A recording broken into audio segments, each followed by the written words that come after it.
So today mga kaparent tricks, medyo tumataba na tayo kaya samahan niyo ko ngayon magpapawis. Gamit ko ngayon ang aking skateboard. So yun, kaya tara, let's go. Samahan niyo ako. Peace out. Gamit ko palang shirt ngayon is yung Tando ay not sponsored. Then let's go.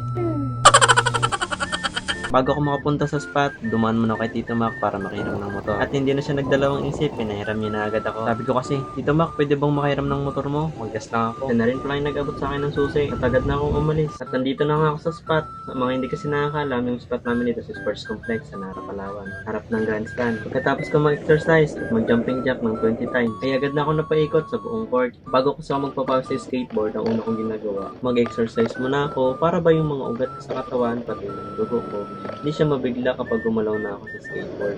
Patak, tumira ng kickflip. Sinubukan ko na rin mag-board slide kung kaya ko pagawin. Pakak, deserve. So ang gagawin kong trick dito, board slide.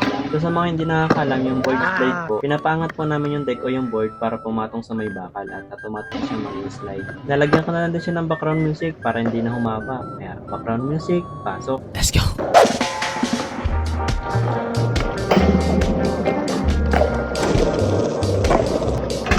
Yun! Yeah! Sad. Yeah!